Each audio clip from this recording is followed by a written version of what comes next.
Iran ini mau belain Palestina, Ya. maka nyerang Israel, atau dia punya nyerang Israel karena punya masalah pribadi? Dia tidak bisa dikatakan keduanya. Sedangkan kemarin juga viral nih kok. Kita jauh-jauh ngelihat ke Palestina, ngelihat jauh banget. Papua, aduh sampai nangis kok Bobon sama Toso. Dan aku respect banget, dan aku terbuka banget kayak gitu. Ternyata masyarakat kita di Papua sama menyedihkannya. Atau mungkin lebih menyedihkan, sedangkan kita sendiri nggak ada satupun yang terucap membantu. Bahkan seorang Bobon Santoso masak ngomong seperti itu. Dan kita masih sibuk Palestina, sedangkan negara kita sendiri aja masih kacau. Oke. Jadi kita sebagai umat nih, umat muslim nih, kita harus ngapain nih? Kita dukung Iran kah? Karena sekali lagi katanya ya kok ya, katanya Iran itu Syiah. Panjang lagi nih. Baru balik kok dari umroh. Reuni kita langsung ya. Yes, gila. Dan kemarin baru balik, hari ini langsung ketemu. Iya, kalau puasa tuh 30 hari, terus ada 6 harinya yang sunnah kan. Ini download 30 hari, terus ada 6 lagi kayaknya yang sunnah ya. Sekangen itu aku dengan Ko Felix, langsung ku panggil datang ke sini kok. Dan kulihat banyak orang-orang protes ya di komen ya. Banyak yang tantrum. Iya wajar. Download. Ini unfaedah katanya. Maunya yang faedah. Dalam hatiku kan, kalian bisa cari channelnya Ko Felix, gue bilang. Iya benar. Gak ada yang mau ke channelku kayaknya. Kayaknya mereka udah taunya download tuh di channelnya Dr. Richard. Lucunya tuh mereka nungguin aku, ngamuknya di tempat aku, tapi nungguinnya di tempat aku. Iya betul, dan komen di situ ya. Itulah namanya loyalis. Oh, loyalis ya. Kok, pertanyaan pertama, pertanyaan pembuka yang ketinggalan ini kok. Al-Quran, ini kan dari Koko, aku ya. Al-Quran ini. Boleh nggak dipegang? Aku pertanyaanku bukan itu dulu deh. Kalau pegang atau enggak itu kan relatif ya. Aku lihat banyak orang komen juga tuh, wah parah. Nggak boleh pegang, nggak boleh pegang. Terus yang cetaknya kayak gimana? Iya betul. Terus lebih lagi, kalau aku mau belajar ya gimana caranya kalau aku nggak pegang gitu kan. Jadi aku nggak tanya itu deh. Pertanyaanku, Tuhan itu orang Arab kok? Bukan. Jelas bukan kan? Kata-kata Tuhan itu orang aja udah salah. Iya. Tuhan itu nggak dari Arab, Tuhan itu bukan orang Arab. Bukan. Sudah jelas. Kalau kita perlu lebih tukikkan lagi adalah bahwa Islam itu bukan agamanya Arab. Oke, itu layar kedua dan pernah ditanyain oleh yang Lex kan. Tapi aku naik lagi ke atas, Tuhan itu bukan Arab. Bukan. Oke, berarti kalau misalnya aku belajar ngaji, boleh dong aku pakai terjemahannya. Ngapain aku pakai bahasa Arab? Boleh, nggak ada masalah. Kalau untuk belajar nggak ada masalah. Boleh kan? Jadi kalau misalnya aku ngaji, aku juga ngaji nih, tapi aku pakai bahasa Indonesia, ngapain aku pakai bahasa Arab? Emang Tuhan nggak ngerti bahasa Indonesia? Tuhan ngerti. Jadi kalau misalnya Dr. Richard bisa belajar ini, terus kemudian baca terjemahannya, itu boleh, nggak ada masalah. Tuhan ngerti. Dr. Richard berdoa bahasa Indonesia, Tuhan ngerti. Bahkan Dr. Richard nggak ngomong ketika berdoa aja, Tuhan sudah bisa baca hatinya. Baca dalam hati aja itu sebenarnya ngaji juga? Ngaji juga. Itu juga ngaji? Kalau mengkaji dalam arti umum belajar, termasuk. Tapi kalau mengaji dalam arti membaca Quran, harus dilafazkan. Harus dilafazkan. Tapi kalau pakai bahasa Indonesia boleh kan berarti kan? Kalau ngaji yang berpahala harus dalam bahasa Arab. Kenapa kok? Emang Tuhan nggak ngerti bahasa Indonesia? Nah, Tuhan pasti ngerti semua bahasa. Masalah kita nggak ngerti. Nah, karena itulah dalam medium wahyu itu kan pasti ada bias tuh. Kayak kita pernah main kata berantai gitu loh dok. Dari belakang misalnya ngomong komunikasi atau konstruksi, sampai depan kontraktor atau apalah, nggak tahu lah kita. Karena itu kan terjadi bias antara satu dengan satu orang yang lain. Tapi kan Tuhan pintar kok, pasti dia tahu. Karena Tuhan pintar, kita enggak. Nah karena itulah kita harus dikasih tahu satu medium yang sama. Karena kalau setiap orang itu boleh dengan bahasanya masing-masing, itu kekacauannya sudah terjadi pada agama-agama selain Islam. Itu kekacauan sudah ada, kekacauan secara bahasa. Setidaknya potensi kekacauan secara bahasa. Potensi kekacauan. Tapi kan kalau misalnya aku belajarnya nggak beres, justru pelafalannya justru aku salah, bukannya jadi lebih kacau? Nah makanya ada dua nih. Pertama ada yang namanya belajar atau mengkaji, ada satu lagi namanya mengaji atau membaca Al-Quran. Kalau membaca Al-Quran yang mendapatkan satu huruf itu 10 pahala, itu harus pakai bahasa Arabnya. Nah tapi kalau mempelajari Al-Quran tidak harus pakai bahasa Arab. Nah pertanyaannya adalah gimana cara kita mengkonekkan antara bahasa aslinya itu dengan bahasa kita. Karena kemarin kan lagi ada rame tuh tentang pembahasan bahasa Indonesia tuh miskin. Aku sepakat dan kita bahas juga kan pas di download bahwasanya bahasa Indonesia secara vocab memang lebih sedikit daripada bahasa Inggris atau misalnya daripada bahasa Jawa sekalipun. Karena itulah memang bukan berarti kita mengkerdilkan bahasa Indonesia, tapi bahasa Indonesia punya peruntukannya sendiri karena sangat sederhana dan simpel serta langsung. Sedangkan bahasa Inggris atau bahasa Arab lebih cocok pada bahasa-bahasa riset gitu kan ya, karena lebih mewakilkan banyak bahasa. Gampangnya gini dok, kalau misalnya kita tanya ya kenapa harus dalam bahasa Arab? Dokter pernah nyanyi bahasa Mandarin bener? Bisa lah. Bisa ya? Lagu-lagu tertentu. Iya, lagu tertentu ya. Kayak gitu. Iya. Tapi nggak tahu artinya. Kayak kemarin ya. Nah coba bayangin, itu kalau lagunya diganti bahasa Indonesia tuh aneh rasanya.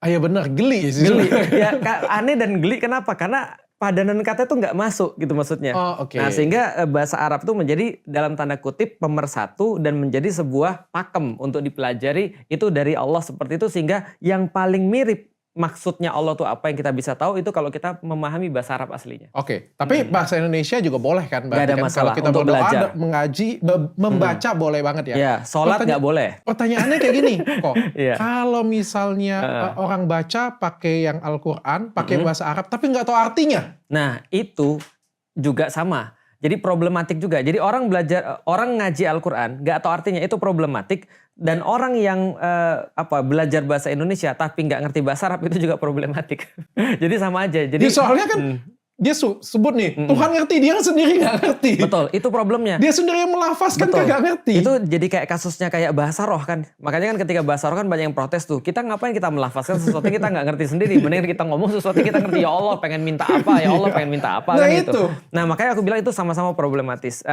Satu problematis tidak membenarkan sesuatu yang lain. Akhirnya tetap aja yang paling bagus adalah kita ngerti bahasa Arab dan kita kemudian kita ngerti artinya. Oke, jadi itu yang paling baca bagus bahasa ya. Arab dan arti, iya. Jadi paling paling sempurna sekali adalah baca bahasa Arab, mengerti artinya Betul. dengan sepenuh hati. Ya, kayak sama orang gini deh. Aku pernah pergi ke Eropa. Terus kemudian mereka di sana kan belajar, ke Perancis waktu itu. Kan mereka pakai bahasa Perancis. Kan kita kan nggak ngerti bahasa Perancis. Tapi kalau kita jual beli, mereka kayaknya ngerti. Kalau kita misalnya lagi kebelet, kita tinggal pegang ini, terus mana. Dia, toilet gitu. Kasih kan, kode ya. Kasih kode. Nah, artinya mengerti itu tidak berarti kita tidak belajar bahasanya. Nah, karena itulah belajar bahasa dan mengerti itu lebih baik, itu ideal. Oke, tapi aku percaya sih Tuhan itu maha besar, maha pintar, maha pendengar. Jadi sebenarnya dari dalam hati pakai bahasa Indonesia juga seminimal ya kita ngomong ya. Aku juga sama kayak dokter dulu. Aku dulu ketika masuk Islam, aku pikir gini, Tuhan maha mengerti. Lalu kemudian aku belajar Islam, aku belajar pakai bahasa Latinnya itu, Dok. Kalau misalnya auzubillah, itu tulisnya auzubillah.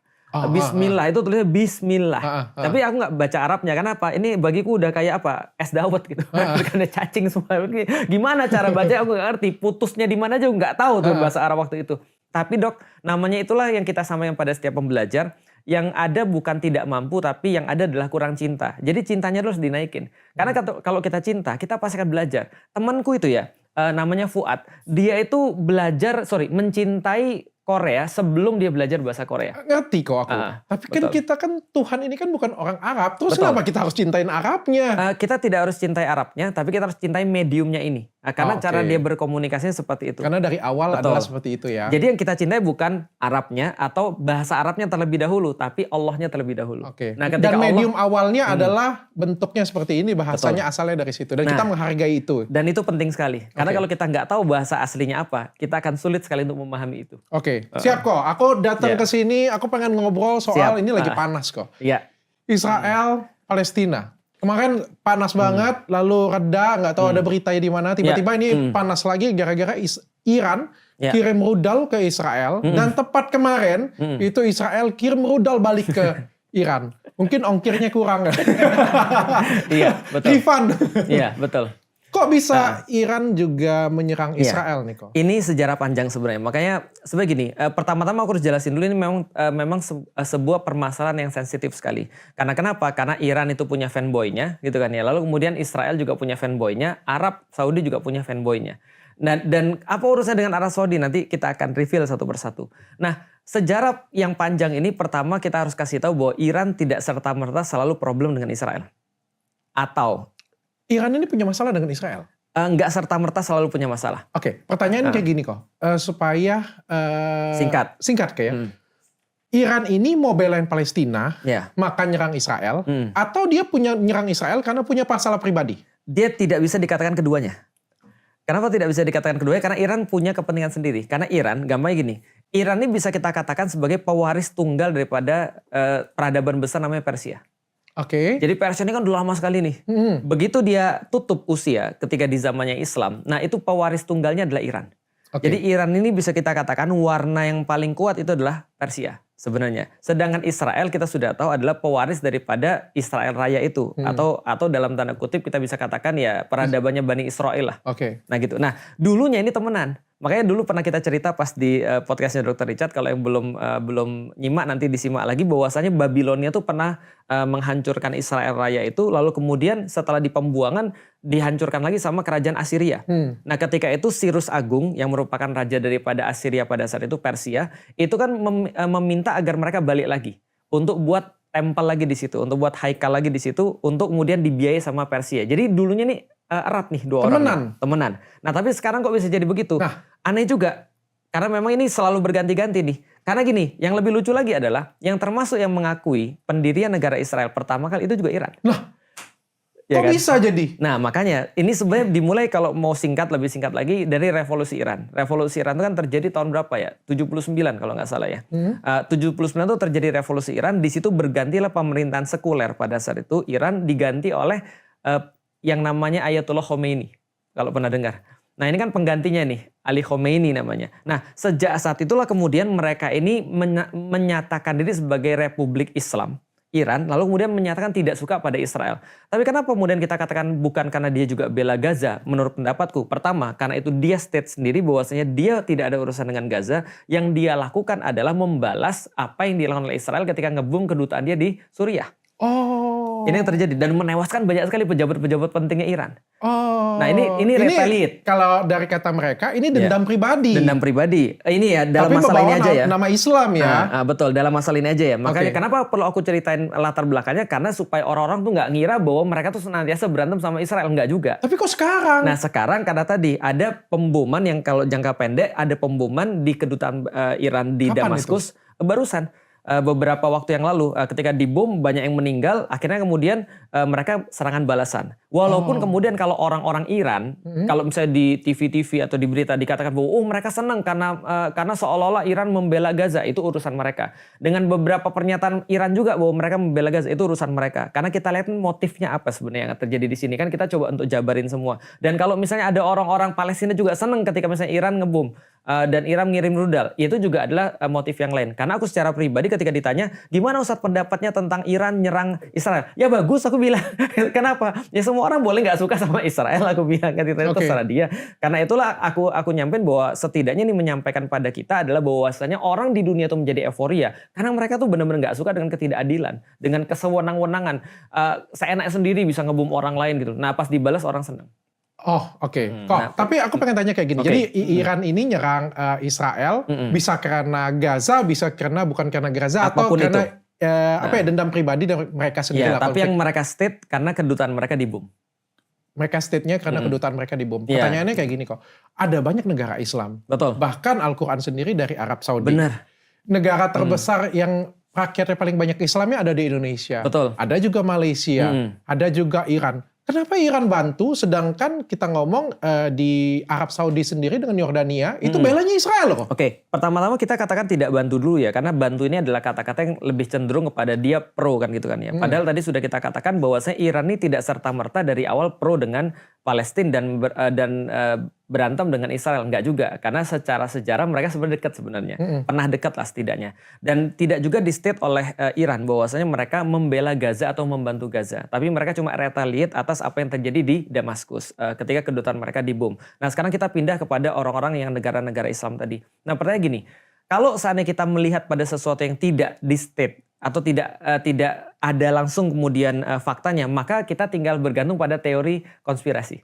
Tinggal pada teori kemungkinan kan gitu kan. Maka ada beberapa kemungkinan. Oke, kalau gitu kita lihat kemungkinan. Pertama, ada sebuah laporan yang mengatakan bahwasanya justru ketika dibuat negara-negara di sekitar Israel itu justru bukan untuk memerangi Israel, tapi untuk menjadi buffer daripada Israel.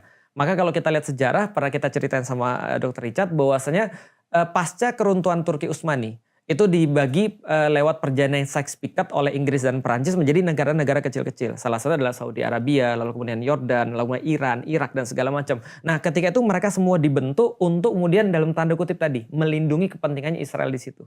Atau lebih gampang lagi melindungi kepentingan Inggris, yang nanti akan jadi kepentingannya Amerika setelah Perang Dunia Kedua. Nah artinya kita bisa ngambil motifnya dari situ. Nah berarti kalau kita lihat, kenapa sih Arab Saudi nggak bela? Ya Karena kalau misalnya itu tidak ada kepentingan buat negeri mereka, atau misalnya Irak nggak bela, atau misalnya contoh lagi Yordan nggak bela, kalau nggak ada kepentingan, atau bahkan Mesir yang berbatasan langsung dengan Gaza nggak bela ya, karena nggak ada kepentingan pada negara mereka. Dan kalau mereka justru bela, yang terjadi justru malah mereka bisa jadi kacau. Kenapa kita sendiri yang jadi, kalau kita ngelihat Indonesia malah justru heboh sendiri? Nah, Indonesia tuh yang heboh adalah bukan pemerintahnya, yang heboh adalah rakyatnya. Nah itu ya. Pemerintahnya adem ayem aja.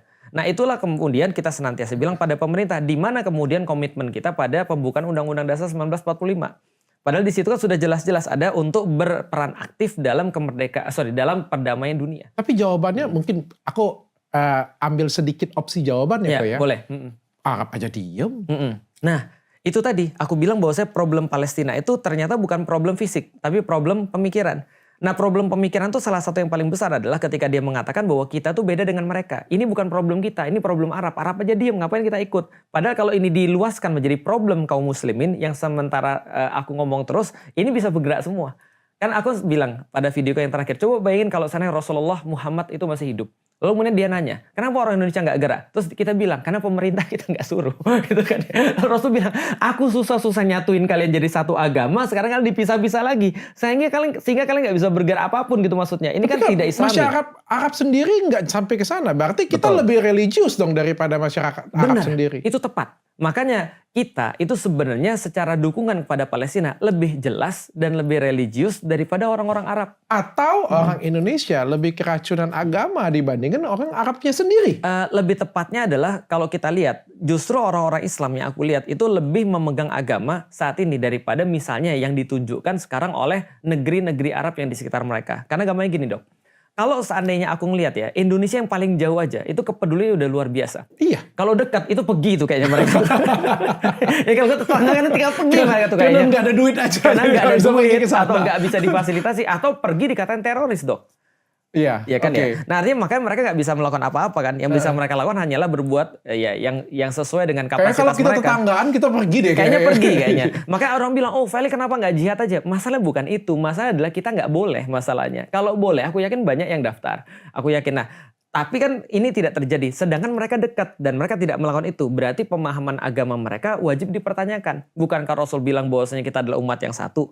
Ibaratnya kalau gampangnya tangan kita kepaku dok. Lalu kemudian orang-orang Arab nih ibaratnya yang di sini nih, yang dekat nih. Dia punya tangan bisa nyabut paku ini, tapi dia bilang ini, mana ini apa namanya obat mana? Dikasih obat. Terus kemudian burger mana? Burger. Terus kemudian dikasih, ini mana Gadeskin mana? Gadeskin. Kemudian skincare. Di skincare. Ini tangannya lagi kepaku nih masalahnya nih. Nah itu yang dilakukan seolah-olah begitu. Padahal Rasul katakan kita umat yang satu. Oke, Gitu. Koko bilang tadi kan umat yang satu, artinya mereka adalah saudara kita. Betul. Pertanyaannya kayak gini, kita anggap saja aku non-muslim. Ya. Aku adalah non-muslim. Betul. Pertanyaannya, aku adalah saudara Koko bukan? Saudara dalam humanity, dalam Oke. kemanusiaan. Dalam kemanusiaan. Sedangkan kemarin juga viral nih kok. Kita jauh-jauh ngelihat ke Palestina, ngelihat Papua. jauh banget. Papua, aduh sampai nangis kok Bobon sama Toso. Dan aku respect banget. Dan aku terbuka banget kayak gitu. Ternyata masyarakat kita di Papua sama menyedihkannya. Atau mungkin lebih menyedihkan. Sedangkan kita sendiri nggak ada satupun yang terucap membantu. Bahkan seorang Bobon Santoso masak ngomong seperti itu. Dan kita masih sibuk Palestina. Sedangkan negara kita sendiri aja masih kacau. Oke, kalau kita katakan bahwasanya orang-orang yang mengatakan kayak tadi, maka tidak akan pernah ada negeri itu tidak ada masalah. Pasti ada masalah terus. Itu yang pertama. Yang kedua adalah biasanya dok ya, biasanya kalau ada orang yang bilang, oh bantu dulu dong orang-orang di Indonesia, jangan keluar dulu. Biasanya itu adalah orang-orang yang orang nggak bantu di sini juga nggak bantu di sana. Tapi cuma ngomong doang biasanya. Karena orang yang bantu biasanya mereka langsung berbuat. Nah yang ketiga adalah gini dok ceritanya. Permasalahan itu kita harus tahu dulu masalahnya apa. Contoh misalnya gini ya. Kalau genteng kita bocor, maka ketika kita ngambil ember lalu kemudian untuk nampung air yang jatuh dari genteng, itu bukan solusi. Tapi itu namanya adalah solusi sementara. Solusinya adalah ada yang naik benerin genteng. Karena masalah ada di genteng. Nah sama kayak ini. Ini masalahnya masalah apa nih?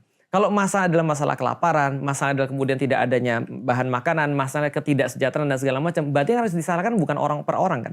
Tapi kan pemerintah. Betul. Karena pemerintah diadakan untuk itu. Makanya di dalam pembukaan Undang-Undang Dasar mencerdaskan kehidupan bangsa, memajukan kesejahteraan umum dan segala macam.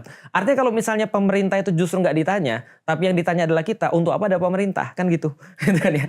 Gampangnya gitu. Kenapa mereka nggak turun aja? Karena itu tugas mereka. Sama kayak ada orang, kalau nggak salah kayaknya Dr. Richard pernah mewawancari Panji ya. Iya. Lalu kemudian Panji kan juga ngomong gitu ya. Lu nyari solusi pada pelawak gitu kan ya. Lu ngapain ngangkat presiden? Dan by the way, yang menang di sana siapa? Yang menang di Papua itu loh maksudnya. Yang harusnya itu yang diambil pertanggungjawaban lebih banyak. Karena mereka sudah mewakilkan suara mereka, mewakilkan nasib mereka pada orang-orang ini nih. Betul. Yang milih. Berarti mereka harus ditanya, bukan kita. Itu yang pertama. Yang ketiga. Yang keempat adalah kita Indonesia masih punya pemerintah. Cuma pemerintahnya nggak berfungsi. Tapi di Gaza mereka nggak punya sama sekali.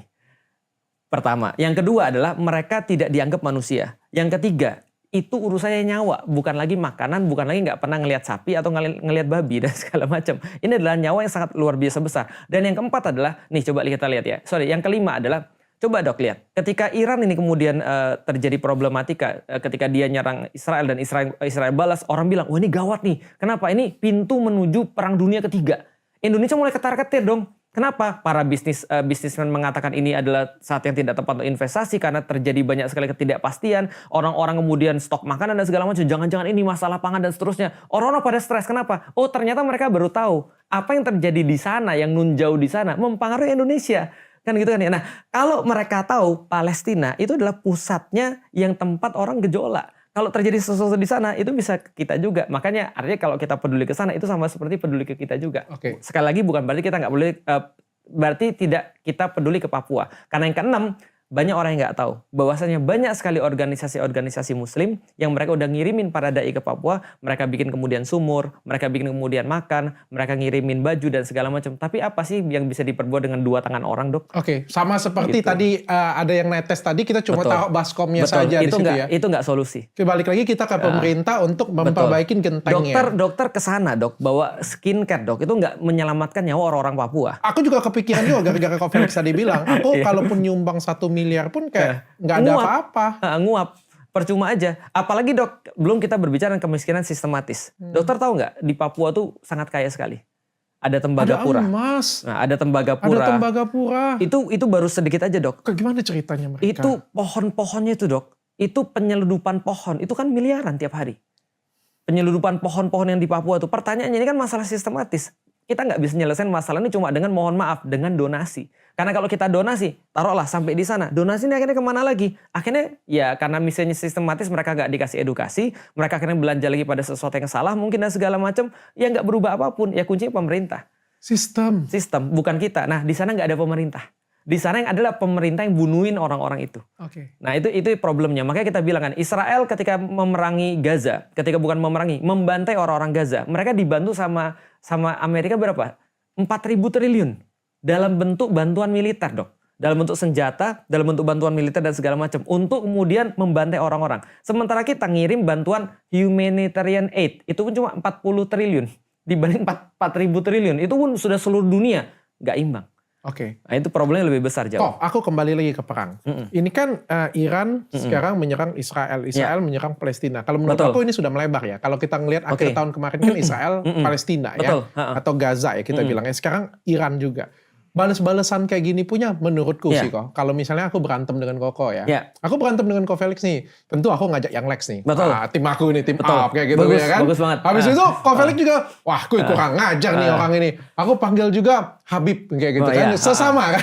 Betul. Habis itu panggil Kode Muslim. Kita panggil sesama ustadz kayak gitu. Dia nggak bisa berantem dia. Damai dia nanti. Salah kita bawa dia kalau berantem. Akhirnya inilah yang terjadi perang dunia ketiga. Betul. Satu yang konflik, ngajak satu orang, yang satunya lagi keluar yang Lex. Sebenarnya ya, aku bukan bantuin Dr. Richard. Betul. Aku memang sentimen dengan dirimu. Betul. Ya, gebukin lagi. Betul. Yang situ gebukin. Betul. Aku tuh nggak suka, bukan dengan Dr. Richard loh. Yang Lex itu nggak pakai izin lagi apa-apa, gebuk. Betul. Jadi chaos kanan, kiri, depan, belakang. Betul banget. Akhirnya jadinya Indonesia pun kalau misalnya kata Koko tadi kita mau bantu ke sana, menurutku bukan solusi sih, malah jadi chaos dunia ini. Ya, nah makanya kalau kita lihat gini, solusi atau tidak solusi itu dinilai daripada kemampuan kita bisa menganalisis masalahnya apa sebenarnya. Jadi kalau kita sudah bisa mengidentifikasi masalahnya apa, maka sesuatu itu bisa jadi solusi atau tidak jadi solusi. Contoh, kalau misalnya ada orang bilang, ini ada netes-netes nih. Lalu orang bilang, ini suruh tukang pergi ke atas, benerin atapnya. Solusi belum? Belum tentu. Kenapa? Karena bisa jadi bocornya ke pipa AC bisa jadi. Karena rumahku pernah netes ternyata bukan atapnya yang bocor tapi pipa AC. Bisa jadi pembuangan kemudian drainase dari WC misalnya. Dicari dulu sumber masalahnya. Nah, maka kita bisa menentukan ini solusi atau tidak solusi. Okay. Nah, balik lagi kepada Iran. Pertanyaan sederhana. Kalau dokter tadi kan bilang gini, kalau kita berdua lagi ribut nih, dokter panggil backingnya, aku panggil backingnya.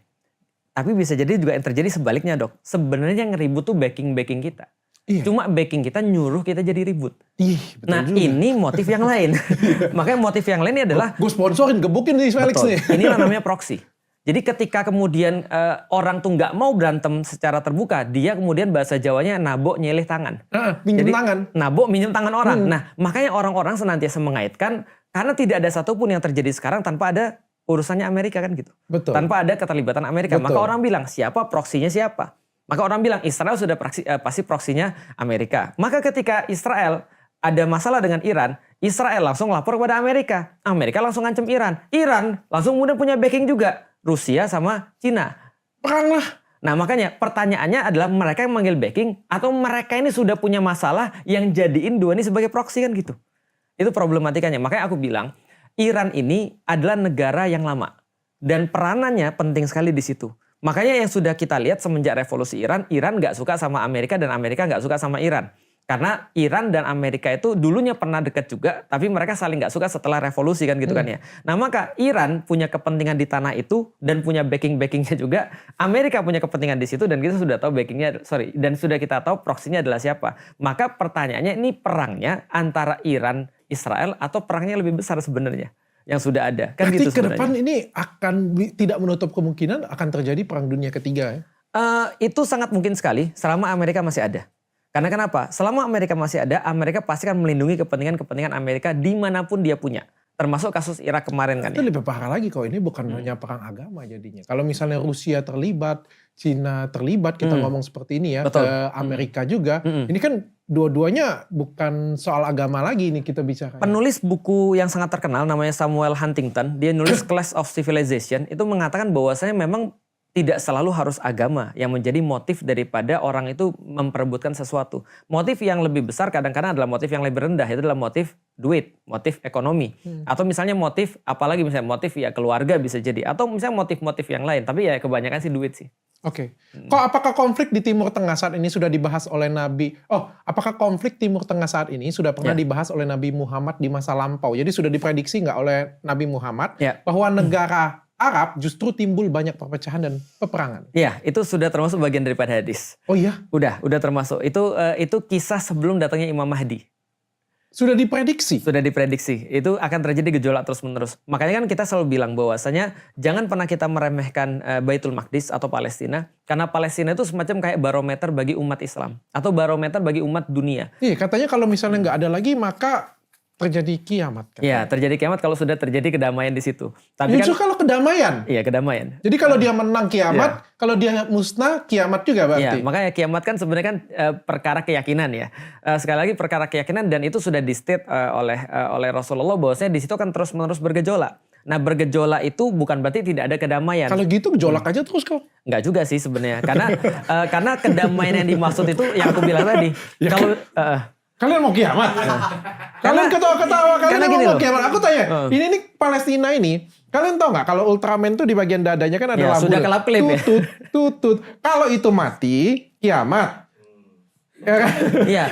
Gejolak aja terus. Pertanyaannya gini Dok, apakah kiamat itu adalah buruk? Belum tentu Dok. Kiamat itu bagus Dok sebenarnya Dok. Ya nanti aja lah kok. Karena gini, bagi kita mati itu kan cuma sekedar satu fase dalam kehidupan. Ya, itu begitupun kan juga belum siap lah. Enggak gini, mati itu kan pasti kan ya, satu fase dalam kehidupan. pertanyaannya kita matinya bagus atau matinya nggak bagus kan gitu kata Iya, orang. Makanya orang-orang Cina aja bilang kan gitu kan, yang penting matimu bagus kan itu kan ya. Mati bagus tuh kayak apa? Ya misalnya mati bagi mereka mati dalam keadaan berkecukupan, meninggalkan anak-anak yang baik dan segala macam. Nah Islam juga punya definisi mati yang baik atau kiamat yang baik tadi. Nah jadi kiamat tuh nggak perlu dikhawatirkan. Yang perlu dikhawatirkan adalah bagaimana kondisi kita menjelang kiamat. Karena kalau huru hara dan kita dalam posisi kayak gini, ini lebih buruk daripada kiamat menurutku. Kenapa? Matinya hati nurani itu dok, itu lebih parah daripada matinya orang dok. Benar nggak? Betul. Contoh betul. ya, kita punya ayah, ibu, sudah nggak punya hati nurani lagi. Itu lebih parah daripada nggak punya bapak ibu. Iya. Orang nggak punya bapak ibu itu bisa termotivasi karena aku anak yatim, aku harus berusaha lebih keras, aku harus berusaha lebih hebat. Tapi tiba-tiba dia punya bapak ibu tapi kelakuannya nggak kayak bapak ibu, kelakuannya kayak bapak tiri, gitu kan ya, atau ibu tiri. Tapi nggak punya duit juga itu rasanya kayak kiamat kok sebenarnya. Nah, tergantung cara memaknai. Orang nggak punya duit dok, tapi dia punya banyak teman, dia punya kemudian kelapangan hati, dia punya kemudian banyak aset dan segala macam yang lain selain duit, itu bagi dia oke-oke aja. Iya. Tapi kalau ada orang punya duit dok, tapi dia kemudian merasa bahwa duitnya ini nggak berguna, bunuh diri. Iya, oke. Ada faktanya juga. Artinya menurutku state of mind and state of heart itu lebih penting daripada kejadian. Nah, Oke. termasuk Dan kiamat. apa terakhir kau tentang Iran dengan Israel ini? Iya. Jadi kita sebagai umat nih, umat Muslim nih, kita harus ngapain nih? Kita harus Oke. dukung Iran kah? Karena sekali lagi katanya ya kok ya, Iya. katanya ya. Aku pengen tanya dulu ya. Katanya Iran itu Syiah. kok. Panjang lagi nih pembahasannya. Ini bukan terakhir ini. Panjang lagi nih pembahasannya. Katanya Syiah. kok. Oke. Aku nggak tahu Syiah itu apa sih kok. Oke, nah maka aku bilang Katanya panjang jelek lagi ya nih. kok Syiah itu. Nah, maka aku jelasin dulu ya. Pertama-tama tadi kan sikap kita sebagai umat ya seperti apa. Jadi gini, yang pertama, aku selalu bilang bahwasanya siapapun boleh nggak suka sama Israel. Dan wajar kalau lu nggak suka sama Israel. Justru kalau lu suka sama Israel dan membiarkan Israel, justru perlu dipertanyakan kewarasanmu. Karena ibarat gini, kita tinggal satu RT dok. Tiba-tiba ada satu rumah, ini digebukin orangnya dok. Digebukin, diinjek-injek, dan kita di sana lewat biasa aja kita liatin. Terus kemudian kita lihat, oh ya assalamualaikum biasa aja. Terus kemudian dia minta tolong kita bilang, oh ya nih kita anterin makanan dan segala macam. Itu justru aneh menurutku, karena kita sudah kehilangan kewarasan diri. Maka siapapun boleh nggak suka dengan Israel, termasuk Iran boleh nggak suka dengan Israel. Lu mau berantem, bagus, gitu kan ya. Oke. Berantem aja tuh. Musuh dari musuhmu adalah temanku. Enemy of my enemy is my friend gitu kan ya. Artinya lu mau perang bagus. Kenapa? Karena apapun mau dia motifnya apa dan segala macam, yang sudah jelas adalah ini merepotkan Israel kan gitu kan ya. Kalau memang kejadiannya benar ya dia nyerang, ini ngerepotin Israel. Bagus, nggak apa-apa. Itu yang pertama. Berarti kita doain Iran ya. Aku nggak doain. Aku bilang bagus kalau mereka mau berantem itu bagus. Cukup bagus saja. Ya, kenapa aku tidak masuk dalam doain Iran? Karena yang kedua, karena aku yakin pembebasan Baitul Maqdis itu harus diperoleh dengan cara yang benar. Dan itu bukan dengan cara Iran. Oh, oke. Pembebasan Baitul Maqdis itu pasti harus nyontoh pada Rasulullah, nyontoh pada Umar bin Khattab, nyontoh pada Salahuddin Al-Ayyubi. Dan itu dimulai daripada pendidikan, itu yang paling penting. Dimulai dari edukasi. Maka Rasulullah menghabiskan waktu 14 tahun untuk 14 sampai 16 tahun untuk mengedukasi umat muslim tentang pentingnya Baitul Maqdis. Karena dokter tahu kan ya, seperti dokter pertanyaan pertama tadi loh, ada orang baca Quran nggak ngerti artinya. Masalah nggak? Masalah. Nah artinya orang cuma semangat doang, Baitul Maqdis, ayo kita merdeka. Tapi nggak ngerti apa-apa, berantem sendiri mereka. Persis kayak kejadian sekarang nih. Orang-orang ngelihat, nggak ngerti apa-apa, nggak ngerti masalahnya, nggak ngerti ilmunya. Ketika ngelihat Iran kemudian nyerang Israel, berbeda pendapat, kepecah. Akhirnya ribut sendiri. Nah ini problem kenapa? Distraksi itu karena nggak ada ilmu. Maka ilmu dulu itu yang pertama, itu yang paling utama. Itu yang jawaban yang kedua. Karena kita juga ketika berbicara tentang pembebasan itu harus dengan cara yang benar. Nah kalau kita berbicara tentang yang ketiga nih, idealnya, kenapa aku bilang aku kecewa dengan serangan Iran, kenapa harusnya nggak sendiri dia nyerangnya gitu kan ya. Idealnya, tadi yang dokter bilang, orang-orang Arab ini, yang negara-negara Arab Sunni ini, yang 22 negara lebih itu, mereka harusnya bersatu untuk kemudian membebaskan Baitul Maqdis Palestina secara fisik. Karena itu adalah solusi untuk saat ini, karena Israel nggak ngerti bahasa perdamaian, dia ngertinya bahasa fisik. Nah itu harusnya idealnya terjadi. Nah 3 poin itu yang menjadi sikap kita seharusnya. Kok tapi kalau misalnya aku nggak kebayang. Kalau idealnya menurut Koko tadi dilakukan. Itu perang dunia kok. Bisa jadi. Bisa jadi. Tapi toh bukankah negara ini di-shape dengan berbagai macam hal. Makanya kan orang bilang. Damai itu dok bukan berarti nggak punya senjata loh dok. Ada ungkapan yang sangat terkenal. Pepatah. Kalau mau damai siapin senjatamu dulu. Aku nggak sepakat di sana kok. Loh, Karena menurutku kayak gini. Okay. Koko pernah nonton film perang nggak? Sering dong. Sering. Film Kan perang ngeri. film perang itu adalah fase yang menurutku tuh gelap banget kok. Aku nggak kebayang sih kalau misalnya kita tuh ada di fase itu. Aku kebayang kalau misalnya aku hidup di fase zaman Belanda dulu. Betul. Atau waktu lagi fase perang dulu ya. itu ada kelaparan di sana, ditindas, penzoliman dan lain sebagainya. Ya ini kan kita sebagai manusia kita harus ngelihat kayak gini kok. Agama yes, bertuhan yes. Ya. Dan ini kan antara individu kita dengan Tuhan. Betul. Sekali lagi kok kita bilang ya. Di sebelah sana ada konflik, tapi konfliknya kecil di sebelah sana. Kalau kita memperhatikan kecil ini dari satu dunia. Ya kalau kita ngelihatnya dari satu negara tentu saja besar ya gitu punya kan. Tapi kalau kita ngelihat dari satu dunia kan ini adalah kecil. Betul. Tapi gara-gara kita melindungi satu ini atau kita menyelamatkan satu ini. Tapi yang berperkara semua dunia. Dan akhirnya terjadi kelaparan di sana, terjadi perang di sana. Anak istriku juga bermasalah, kita nggak bisa dapat duit. Kita jadi negara miskin. Menurutku aku nggak setuju sih kok dengan jalan seperti itu. Nah jadi gini, itu yang aku maksud bukan seperti itu. Tapi aku maksud seperti ini, contoh. Walaupun Dr. Richard nggak setuju, Dr. Richard tuh sebenarnya sudah melakukan sebenarnya. Pepatahnya begini, si vis pacem parabellum. Jadi kalau kamu mau damai, siapin senjatamu. Artinya gini, Dr. Richard untuk bisa mendapatkan orang-orang tuh ngelihat Dr. Richard tuh misalnya contoh ya, jualannya bagus misalnya, bahwa nggak nipu dan segala macam. Kita harus nunjukin dong tentang diri kita. Bahasanya Dr. Richard adalah merawat diri sendiri. Kita punya misalnya contoh pakaian yang bagus, kita punya misalnya mobil yang bagus, sehat, rumah yang bagus, kulit yang sehat. Itu adalah menunjukkan bahwasanya kamu jangan macam-macam sama aku. Karena gini, nggak semua orang baik dok. Ini harus kita pahami, nggak semua orang baik. Nah pertanyaannya adalah kalau orang-orang baik nggak menyiapkan diri, andaikan ada ancaman-ancaman, itu justru yang rugi lebih banyak lagi. Makanya di dalam Islam itu perang menjadi salah satu solusi untuk mencari perdamaian. Karena kalau seandainya misalnya kalau ada orang jahat dibiarkan kezoliman yang mana-mana, akan lebih banyak orang yang mati. Maka gampangnya gini dok, kita punya rumah, kita nggak pernah nyari masalah. Orang muslim itu kata Rasulullah kayak lebah. Lebah tuh nggak pernah nyari masalah dok. Tapi jangan ganggu rumahnya. Kalau misalnya kita udah punya rumah, kita udah bilang nih, aku jangan diganggu ya, aku jangan diganggu. Kalau kamu ganggu aku di rumah punya pedang loh. Misalnya aku di rumah punya samurai loh, katana atau aku punya pistol dan segala macam. Tiba-tiba dia masuk di rumah kita tuh ada banyak orang dok. Dokter ada istri, ada 3 orang anak. Tiba-tiba ada orang datang ke rumah dokter pengen ganggu dokter. Kira-kira menurut dokter gimana? Call a friend. Telepon polisi. Tapi apa yang dilakukan oleh polisinya? Polisinya nggak akan mungkin ngajak negosiasi kan? Karena ini dia udah datang dengan kekerasan, maka harus dilawan juga dengan cara yang sama. Nah ini maksudnya perang tuh begitu. Artinya gini, Israel itu sudah membabi buta dok. Kalau dibiarkan orang-orang begini, coba bayangin dok. Kalau Israel dibiarkan dok, maka besok akan terinspirasi tuh orang-orang yang lain. Oh jadi bisa ya kita nyerang orang seratusan tahun, kita habisin orang-orangnya, rumah sakit kita bombardir, kita hancurin anak-anaknya, kita racunin mereka dan segala macam. Dan senantiasa kita bisa bebas di pengadilan internasional. Bahkan kita bisa punya negara. Kenapa nggak kita tiru aja? Artinya adalah apa? Kezoliman itu harus dihentikan. Karena kalau tidak dihentikan akan dapat sebuah kezoliman yang lebih besar. Aku sepakat kalau kezolimannya harus dihentikan, aku sepakat. The way-nya aku tidak sepakat. Nah pertanyaannya, cara apa lagi yang belum dicoba pada Israel? Tetap mencoba cara yang sama menurutku sih, diplomatis ya. Enggak, maksudnya gini, diplomatis itu udah berlangsung dari 1948 semenjak munculnya Israel. Menyelamatkan satu negara, menyelamatkan satu kaum, tapi mengorbankan banyak kaum. Menurutku itu bukan solusi. Tapi mendiamkan orang-orang yang bunuhin. Jadi gini dok, kita perang ada korban belum tentu. Sekarang sudah terjadi ada korban. Sama seperti ini kok aku bilang. Koko punya rumah, lebah tadi, dan aku gangguin. Aku gangguin ya. Aku datang tempat Koko, aku maki-maki ke kitab sucinya lah kayak gitu. Menyakiti hati Koko, dan Koko keluar dong. Pakai kekerasan kayak gitu punya.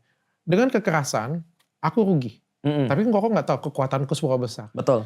Aku balas lagi. Koko balas lagi. Nggak habis-habis. Aku balas lagi. 10 tahun berlalu, istri Koko mohon maaf, ini contoh. Istri Koko meninggal. Anak Koko tidak ada lagi. Ada lagi keluarga yang cacat.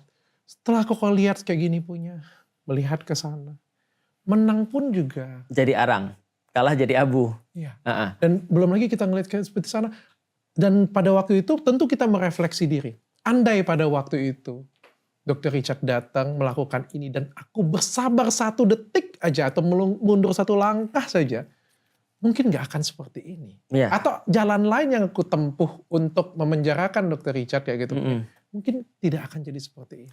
Problemnya gak semua orang kayak gitu dok. Makanya kita bilang kan pada yang lain bisa jadi itu berhasil. Dan kita selalu akan mengutamakan jalan-jalan perdamaian. Islam adalah agama damai. Kita selalu, Rasul aja ketika orang-orang di depan mata mereka mau berjihad, Rasul bilang gini, kalau mereka mau masuk Islam tahan, jangan perang.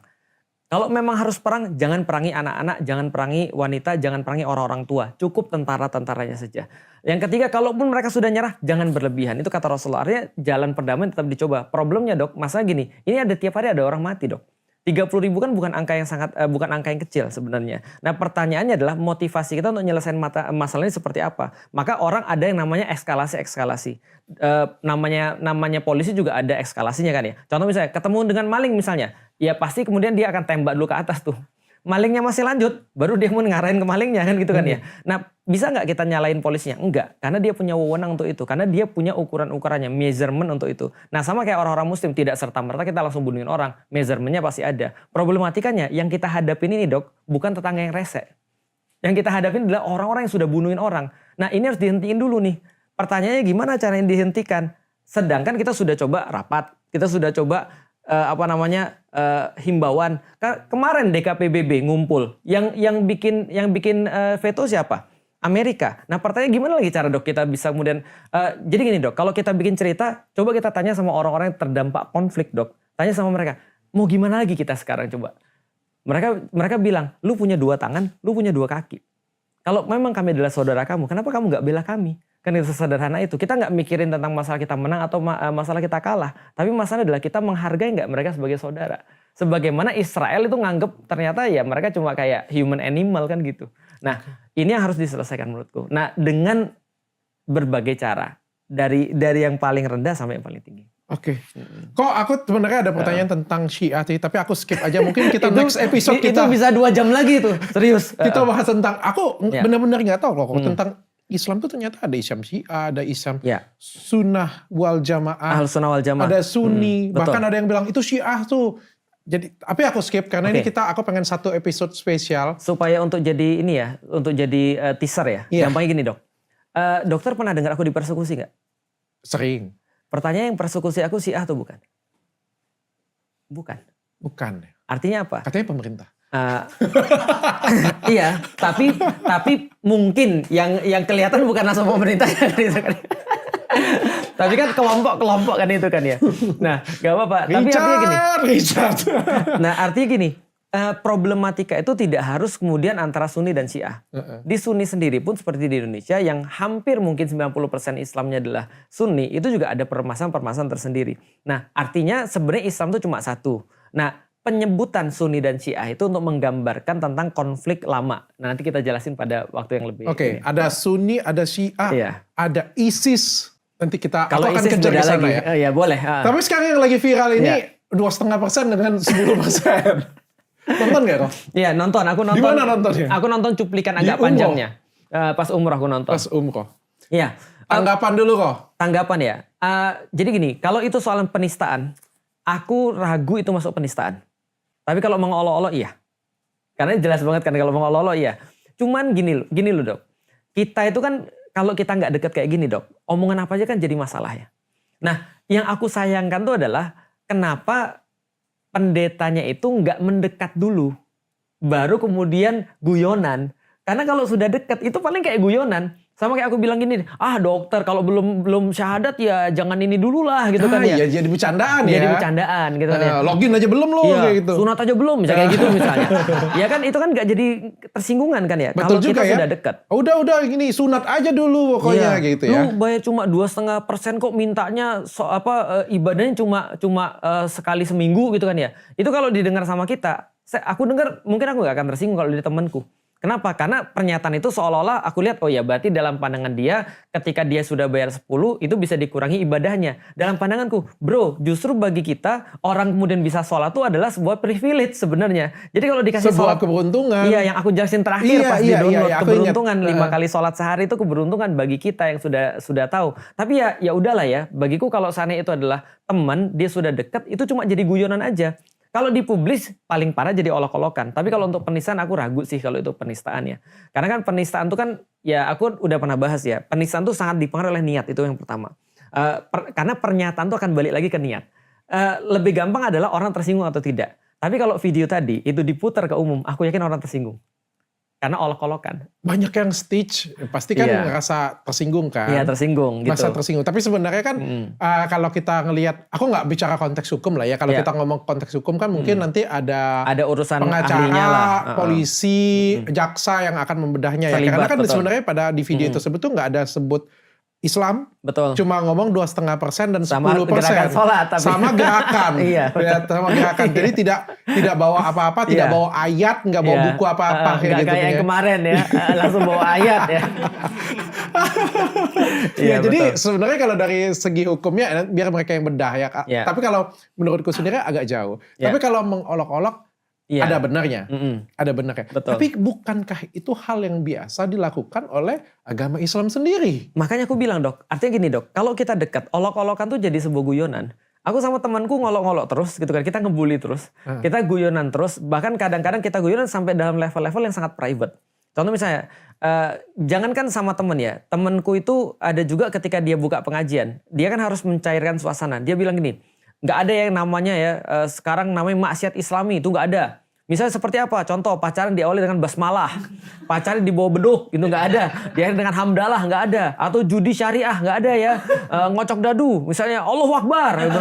Kalah, innalillah, menang, alhamdulillah. Nah kalau dipotong bagian itu aja jadi penistaan juga itu. Penistaan juga atau pengolok-olokan. Kalau nggak dengar belakangnya dan depannya. Lebih tepatnya kalau itu yang ngomong Dr. Richard itu jadi pengolok-olok. Tapi yang ngomongnya Ustadz jadinya guyonan dan pembelajaran. Tergantung konteks, tergantung siapa yang berbicara dan di mana berbicaranya. Dan itulah pentingnya disclaimer. Makanya pentingnya disclaimer, aku mau bahas ya, tapi tolong diambil sebagai pembelajaran ya. Ini bukan mengolok-olok, tapi pembelajaran. Dan tadi kalau dia sudah dekat itu nggak ada masalah sebenarnya, gitu kan ya. Nah, cuman mungkin lagi apes aja kali lagi ya. apes. Orang lagi sensi dan segala macam. Dan problemnya Pak Pendetanya berkali-kali menunjukkan dukungan pada Israel kan. Akhirnya orang ngubung-ngubungin kan. Oh gara-gara itu dia nggak suka dengan Islam dan segala macam. Padahal kan nggak tentu juga orang yang dukung Israel nggak suka sama Islam kan gitu. Makanya aku bilang ya udahlah ya dalam hal ini mungkin menurutku ya. Yang perlu tuh bukan toleransi menurutku. Yang perlu tuh adalah kita itu mencoba untuk berteman sama orang. Nah ini yang kita lakukan selama ini di download kan. Maka pembicaraan kita tuh sesensitif apapun kita menjadi biasa gitu kan. Kenapa? Karena kita lagi ngomong, kita lagi belajar. Gitu kan. Orang belajar, contoh misalnya, jadi gini dok, ada pernah yang nanya sama aku, Ustadz Nabi Muhammad itu penipu ya? Aku kan kaget gitu kan ya. Kalau itu dinyatakan di umum, masalah nggak dok? Masalah. Tapi karena itu dia lagi nanya ke aku karena dia nggak ngerti. Kamu dapat dari mana? Aku dapat dari ini, YouTube ini. Aku jelasin dong. Nggak semua YouTube itu jadi sumber pembelajaran atau sumber referensi kan itu kan ya. Apalagi nggak jelas kan gitu. Tergantung konteks niatnya ya. Iya, niatnya tapi seperti aku apa. bilang kayak gini ya. Kita harus fair ya. Kita harus fair yang lihat tentang Bapak Pendeta GL itu. Kalau aku ngomong itu kan konteksnya kan bukan tujuannya ada kamera terus kita berbicara seperti ini ya. Yeah. Dengar ya, yang 2,5 ya. Dengar ya kalian semua ya. Itu kan namanya mengolok-olok secara pasti di depan media sosial ya. Karena aku pun ngomongnya jelas ke media sosial. Betul. Ini kan kita berbicara sebenarnya di gereja. Umat ya, umat gerejanya sendiri berkhotbah. Dan aku pikir kalau misalnya kita bedah sebenarnya Ustadz yang ngomongin agama di luar dari Islam pasti lebih banyak lagi. Betul, makanya. Aku juga sama ketika ditanya, gimana, Ustadz dulu agamanya apa? Katolik. Kenapa Ustadz masuk Islam? Aku cerita dong pengalaman pribadiku. Nah pengalaman pribadiku aku ceritain ada banyak yang tersinggung. Ada guyonnya juga. Ada banyak yang tersinggung kan. Nah aku bilang loh kenapa kalian tersinggung dengan pengalaman pribadiku? Maka aku bilang tadi kan ya, penistaan agama tidak. Tapi mengolok-olok kan itu kan tergantung dengan orang tadi. Maka aku bilang sebenarnya ya, mohon maaf. Misalnya kayak Habib Ja'far. Habib Ja'far kan di acara-acara kan sangat pinggir jurang tuh ceritanya. Tapi kenapa ketika dia ngomong seolah-olah orang gak ada masalah? Karena dia sudah dekat sama orangnya. Ketika orangnya diomongin tidak ada masalah, maka mudah-mudahan yang lain juga tidak ada masalah. Kan gitu kan ya. Nah, sama seperti kalau aku ngomong dengan Ko Felix ya gitu punya. Radikal nih, bahkan aku ngomong si paling radikal sebenarnya ini. Pokoknya biasa aja karena kita sudah kenal. Ngomong aku Cindo juga gak apa-apa. Tapi ternyata kan Chef Arnold tersinggung ketika dia bilang Cindo. Ya gak sih?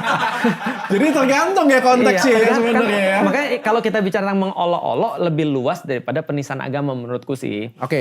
Berarti kita case close, clear bahwa Bapak Pendeta ya kalau dari pandangan kita sama-sama ini bukan penistaan agama, Ya. tapi ya mungkin mengolok-olok atau juga bercandaan yang di luar dari batas, Betul. atau nggak sengaja kerekam dan Ya. sialnya viral. Ya, apes lah menurutku. Apes ya. Dan kalau aku secara pribadi ya dok ya, aku kan 2 kali nih selama aku ketika di Mekah. Pertama aku dengar tentang apa, ada yang namanya yang bahas tentang bahasa itu loh dok, yang Indah kalau nggak salah sama Cinta Laura, kan bahas tentang Islam. Orang pun juga bilang, Ustadz lihat nih Ustadz ini menistakan agama. Akan aku lihat tuh videonya, aku lihat enggak kok. Malah yang aku muncul di dalam hatiku apa dok? Sedih dok. Sedihnya apa dok? Ini kayak sebuah introspeksi bagi aku sebagai orang yang dalam tanda kutip dianggap orang yang ngajarin agama, ternyata belum bisa ngajarin orang. Gitu loh dok. Sehingga orang-orang ngelihat Islam tuh, ngelihat orang-orang ustadz-ustadz tuh banyak yang nipu. Banyak menggunakan agama untuk kepentingan pribadi dia. Untuk kemudian kenikmatan duniawi dia. Aku merasa aku kayak introspeksi aja dok. Maka aku bikin video, oke ini aku merasa introspeksi. Cuma aku bisa membenarkan beberapa hal yang menurutku salah. Sama kayak Pastor Gilbert itu juga. Ketika aku dengar videonya, dalam hatiku, oh ya berarti selama ini yang dilihat dari orang-orang muslim tuh baru kayak gitu doang. Artinya apa? Orang-orang tuh intinya tuh ya menurutku ya, entah aku salah atau enggak. Dia cuma pengen bilang gini, lu sholat apa gunanya? Paham gak sih dok? Artinya itu kan yang menjadi problematika bapakku kepada aku dan orang-orang muslim. Lik, sholatmu tuh untuk apa sih Lik? Bukannya ketika kamu sholat Allahu Akbar, kamu merasa Allah lebih besar daripada segala macam kan? Masa kemudian kamu bayar zakat aja susah? Nyatanya kan memang banyak yang ngemplang. Gitu kan ya. Itu kok Felix ya, laporin penistaan agama. Laporin penistaan agama. Jangankan zakat dok, jangankan zakat. Sholat banyak yang ngemplang dok. Yang sudah nyata-nyata wajib sholat. Yuk dok, zakat tuh memang susah dok. Kadang-kadang ya, semakin duit kita banyak, semakin kita sulit keluar zakat dok. Coba bayangin dok ya. Kalau zakat kan 2,5%, kelihatannya kecil kan dok. Dokter punya duit 100 juta ngeluarin 2,5, kecil lah dok. 1 miliar dok. Itu kemarin aku ngomong dengan Pastor Gilbert. Pastor Gilbert kan datang ke sini deh. Tapi belum ku tayangin kan. Mungkin Koko dulu yang ku tayangin. Sengaja ya, setelah aku masalah. Bukan. Aku respect, aku menghargai. Maksudku kayak gini, kalau ditayangin sekarang, kasihan beliaunya kayak gitu. Aku tahan dulu agak sedikit lebih enak gitu, suasana agak sedikit kondusif, baru kita naikkan kayak gitu ya kan. Tapi aku ngomong dengan dia kayak gini, 10% itu menjadi masalah Pak Pendeta. Kalau duitnya banyak. Iya, coba bayangin kalau misalnya duit aku 50 M, aku dapat sebulan gitu. 5 M. Mohon maaf Pak Pendeta, aku gak percaya kasih gereja. Itu dia. Lah, orang muslim aja 2,5 aja. Bayangin, 1 M. Dia harus keluarin 25 dok. Ya kan? Nah 25 juta itu dok. Kita mulai kepikir lah dok. Ini bisa untuk apa nih? Motor baru nih. Kalau 5 M dok. Nambah-nambah mobil baru cocok nih dok. Simpenan 1 nih. Iya kan? Artinya adalah ketika kita ngeluarin zakat tuh memang perlu effort. Sholat tuh gak perlu effort dok. Sholatnya cuma effortnya wudhu doang. Gak ada air ke masjid. Iya bener. Itu aja banyak yang kemudian masih melipir. Jauh banget lah kita gak bahas zakat. Nah, sholat dulu aja. Makanya itu setidaknya tamparan buat aku. Makanya aku pernah buat video. Ujung-ujungnya orang tuh mau lihat Islam itu untuk apa. Karena kata-kata bapakku yang masih terngiang-ngiang di kepalaku. Lik, mereka itu punya teori. Islam itu teorinya bagus semua Lik. Gak ada yang salah. Cuma lihat Lik orang-orangnya Lik. Aku bilang gini, mau ngomong apa lagi aku? Selain cuma kata-kataku gini, ya Pi, Islam tuh beda dengan Muslim Pi. Ya kan? Tapi gini loh, aku pikir kalau kalian bisa praktek dengan bagus, bapakku mungkin udah masuk Islam. Tapi ada gunanya kok download kok. Apa tuh? Waktu sebelum ada download, aku tuh selalu ngomong Muslim itu beda dengan Islam, Muslim itu jelek, Islam itu bagus. Betul. Dan aku tuh kesel banget. Dan aku tuh sampai marah-marahin, ini Islam yang komentar-komentar jelek ya. Selalu aku komentarnya, gila ya, ini Islamnya KTP semuanya dalam hatiku kayak gitu. Tapi setelah kemarin aku ngelihat kan banyak yang tantum tuh, gara-gara download habis, diganti program yang lain. Yang jelas-jelasnya itu program Ramadan. Gue pengen ngomong bego, nanti salah kan kayak gitu. Terus banyak yang tantum dan ngomongnya kasar kayak gitu. Tapi kan aku mengeluarkan statement yang baik abis itu. Betul. Kalian kalau sudah belajar download, ya kasih komentar. Dan di situ kan aku berubah nih artinya. Betul. Artinya setelah aku belajar, ternyata aku sendiri bisa berubah dan aku mengharapkan orang lain juga kayak bisa setelah berubah. foto bawa Quran itu berubah ya. Ya maksudnya boleh kalian, tapi berkata-kata yang baik, ya support lah orangnya kayak gitu. Bener. Itu yang maksudku tentang orang-orang muslim itu memang maka aku bilang balik lagi, nonton video itu membuat aku introspeksi sih. Kalau aku, bahwasanya aku belum bisa menunjukkan sebagai seorang yang ngajarin Islam pada orang-orang agar sholatmu tuh berpengaruh ke orang. Jadi gini loh, target di kepalaku itu adalah kalian tuh ya sholat, tapi bukan hanya sholat. Dengan sholatmu itu tunjukin ke orang bahwasanya kamu itu berubah gara-gara sholatmu. Sekarang orang lihat kan ternyata nggak begitu. Itu cara yang paling besar untuk kasih pengaruh bahwa Islam itu baik. Berkali-kali aku juga bilang sama anakku. Aku bilang, aku bilang, kita ini orang muslim. Dan kamu harus tahu bahwasanya kamu berhadapan dengan banyak orang yang bukan muslim. Yang paling dekat ya tata sama nenekmu. Kakek sama nenekmu. Yang mereka lihat kamu tuh muslim. Kamu harus ingat loh, kalau kamu salah, yang disalah tuh Islamnya loh, bukan kamunya loh. Bener juga. Ya, itulah gara-gara dia masuk pesantren tuh. Jadinya kemudian kurang ajar, gak bisa negur orang tua. Kalau ketemu gak ngomong. Nah, itu untungnya gak terjadi sih pada anak-anakku. Jadi lingkup kecil dulu, baru habis itu lingkupnya besar. Benar, karena mereka akan ngelihat kita senantiasa Islam. Tapi kalau kita baik, mungkin yang dipuji bukan Islamnya, tapi ya itulah namanya promosi. Iya. Ya kan ya. Okay. Nah, artinya aku gak bisa bilang bahwa itu salah sih. Artinya aku bilang itu sebagai menurutku introspeksi diriku. Makanya ketika misalnya ya cuma salahnya dia nggak berteman aja. Atau nggak menunjukkan bahwa dia sudah berteman sama orang-orang yang muslim. Ingat gak dok? War takjil. Coba kenapa nggak ada masalah? Gila. Justru malah jadi lucu-lucuan. Jadi lucu-lucuan. Padahal ini kan bisa sensitif kan dok? Iya. Saatnya kita sekarang memborong takjil-takjil mereka. Biar mereka nggak bisa buka puasa. Lah kita bilang malah lucu kan? Nah kenapa? Karena ada komunikasi yang baik. Bahwasanya ini memang sudah temenan dan segala macam. Nah menurutku itu aja sih apesnya sih. Kalau yang lain sih oke. Tapi ini dimanfaatin oleh banyak orang kok. Oke. Melebar, dimanfaatin oleh banyak orang. Aku ngelihat ada beberapa orang yang ngelaporin kayak gitu.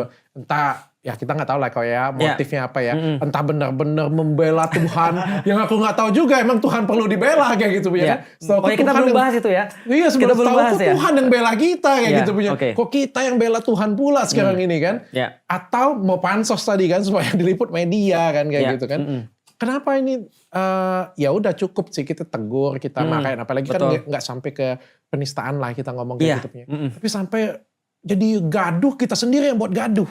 Iya.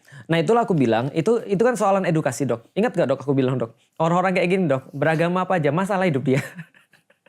Paham gak dok maksudnya? Jadi sebenarnya, jadi gini, kalau aku secara pribadi, meyakini bahwasanya orang-orang yang sering buat masalah, itu dia sendiri pasti tidak mengamalkan ajaran-ajaran Islam. Karena kalau dia mengamalkan ajaran-ajaran Islam, minimal dia lebih berhati-hati. Minimal contoh, coba tanya ulama bagaimana menyikapi itu. Misalnya contoh, apa Ustadz Adi Hidayat, apakah Ustadz Abdul Somad dan segala macam. Ada Ustadz Adi Hidayat menjawab loh. Jawab ya. Dan santun banget dia menjawabnya. Nah, artinya kalau ulama sudah seperti itu, apa alasan kita untuk sok lebih tahu daripada ulama kan gitu? Oke, kita garis bawahi di sini ya. Ustadz Holil sudah memberikan jawaban. Khalid atau siapa? Holil, yang ini ketua MUI. Oh ini Holil ya? Nafis. Ya Holil ya. Ustadz Halil sudah memberikan statement juga. Dan mereka sudah sama-sama. Ketua Dewan Masjid, Pak Yusuf Kalla juga sudah memberikan keterangan juga. Ya, sudah salaman juga. Sudah salaman juga kayak gitu punya. Tapi kenapa... Ya aku ngelihat sih orang-orang mengambil kesempatan dalam kesempitan sih sebenarnya. Ya, betul. Dilaporin gitu. Ya makanya kalau aku sih balik lagi lah dok. Kita zaman dulu dok betapa indahnya hidup kita di Palembang ya. Kita kayak apa ya dalam tanda kutip kita ngolok-ngolok agama tuh jadi kayak bahan. Kita ngolok agama lain udah jadi kayak bahan kan. Apaan tuh orang muslim sholatnya nunggang-nungging dan segala macam. Yang muslim juga bilang daripada lu gitu kan ya. Ke gereja seminggu sekali untuk apa kayak gitu-gitu. Itu udah jadi kayak ya bagi kita mungkin karena waktu itu agama gak terlalu jadi masalah ya. Nah sekarang ini justru orang-orang yang mulai beragama dalam tanda kutip. Tapi tadi ekstrim dalam agamanya bisa jadi. Ada pandangan-pandangan ekstrim. Makanya kalau aku secara pribadi sih bukan berarti kita katakan bukan itu tidak ada masalah. Itu ada masalah. Masalahnya apa? Menurutku masalahnya di diri kita. Karena kita belum bisa menunjukkan yang seharusnya seperti apa. Kan gitu, makanya tadi tegurannya seolah-olah seperti itu. Jangan sampai orang tuh ngelihat kita sholat, tapi sholat kita tuh gak ngaruh ke mulut kita, ke perbuatan kita dan segala macam kan itu. Yang kedua apes, ya udahlah memang itu apes lah udahlah. Gimana lagi mau apes gak bisa diomongin dong gitu kan ya. Nah akhirnya kalau sekarang ada orang-orang yang dalam tanda kutip pansos atau apa ya udahlah namanya orang Indonesia dok mau gimana lagi. Orang Indonesia jangankan ada kasus penistaan agama dok, apapun dibuat pansos. Oke. Tapi menurutku itu justru menjadi cerminan yang tidak baik sih jadinya. Ya itu kayaknya orang Indonesia sudah mulai mengadopsi budaya Palembang. Yang kayak gimana itu? Mati dem asak top. Mati dem asak top. Nah ya kan. Itu kan Palembang banget tuh. Kayaknya orang Palembang bikin masalah. Mati yang penting top. Iya. Lah kan gitu. Ya kan gitu. Artinya ya orang Indonesia pengennya kan mungkin gitu kan ya. Cari masalah dulu lalu kemudian baru yang lain. Itu modus pertama kok. Atau modus yang kedua cari duit. Bisa ya? Bisa kok. Gimana caranya? Jadi ngelaporin, Iya. minta duit damai habis Oh gitu. itu. Oh ya itu juga biasa terjadi. Kalau di Palembang kan gitu juga kan. Itu biasa terjadi. yang mana tuh? Oh itu biasa terjadi. Iya kan kalau perusahaan-perusahaan kan wartawan-wartawan kadang-kadang kan gitu. Ada kasus misalnya. Mau nggak diramein atau mau diiniin misalnya. Ya nggak usah wartawan sih. Semua orang lah kayak gitu-gitu. Mungkin bisa jadi juga. Tapi menurutku sih ya bagi Indonesia ya. Mulailah coba untuk berteman. Berteman tuh artinya tidak perlu. Jadi gini dok. Toleransi kita kan pernah bahas gimmick. Karena itu kayak dipaksain dok. Itu jadi toleransi dipaksa itu justru bukan toleransi menurutku. Sana toleransi, menghormati. Enggak gitu. Konsepnya enggak gitu. Respect itu enggak gitu konsepnya. Respect itu kan earn ya. Kita mendapatkan respect dari orang. Bukan kita minta respect dari orang. Nah ini menurutku Indonesia perlu belajar kayak zaman dulu lagi sih. Balik zaman dulu lah. Artinya kita cukup berteman, kita jadi tahu kita deket. Jadi kita enggak mudah tersinggung satu sama lain. Lah sekarang dok, orang etnis aja tersinggung dok. Apalagi agama. Dasar Jawa lu. Sesama Cindo aja tersinggung. Lah Cindut. Jadi gini, kalau orang Cina bilang Jawa lu jadi masalah. Padahal zaman dulu kan biasa aja. Kita guyon-guyonan kenapa orang Jawa itu misalnya kerjaannya jadi tukang cendol. Karena jalan-jalan wae misalnya. Jadi tukang cendol, Tapi jadi tukang ini mungkin segala karena ada macam. kepentingan kok. Itu tadi. Nah jadi berarti masalahnya bukan guyonannya kan. Tapi kepentingannya. Makanya dalam hal ini kalau ada orang-orang yang pansos dan segala macam ya udahlah belajarlah. Mau Karena gimana aku lagi. pernah mengalami juga seperti itu. Karena aku pernah cerita dengan Koko kan. Ya. Aku pernah sampai di demo. Bayangin kok klinik aku yang demo kayak gitu punya pakai fanduk kayak gitu punya Dr. Richard menistakan agama Islam. Gara-gara abrakadabra itu. Ya harga kun fayakun abrakadabra itu. Padahal itu kan kecil banget. Nah yang ngomong orang lain dulu lah. Dok, yang lain dok, lain kali dok kalau ada yang kayak gitu-gitu ya, bawa satu masuk ke dalam dok. Tanyain, dia dibayar berapa? Serius dok, yakin lah dok. Memang dibayar pasti. Aku yakin, kenapa? Karena dalam pandangan agama tadi, yang dia bela tuh apa sih sebenarnya gitu maksudnya? Yang tanya sama dia, penistaan agama tuh yang kayak gimana? Atau tanya sama dia, lu sholat nggak? Lu Ramadan puasa nggak gitu maksudnya? Karena aku yakin yang kayak gini-gini biasanya justru yang tidak taat agama tadi. Dia demo kok di depan, rame-rame pakai baju putih, pakai kopiah, pakai hijab kayak gitu punya. Dr. Richard menistakan agama besar-besar kayak gitu punya. Iya. Klinikku minta ditutup, kalau nggak ditutup. Demonya hari-hari Jumat lagi ya, jam 12 Iya. ya. Ke Jumatan Nggak tuh orang. Nah, kadang-kadang tuh aku ngeliat kayak gitu punya. Aku nggak posting. Aku nggak posting tuh kok. Sebenarnya aku ngeliat, tapi aku tuh pengen posting. Tapi kata pengacara aku ngapain kok posting? Katanya memberikan panggung untuk orang yang seperti ini punya. Nah makanya aku setuju ketika ada orang bilang jualan agama itu memang laris. Tapi ingat, ada orang jualan agama untuk kepentingan dia. Ada orang yang jualan agama untuk jelekin agama.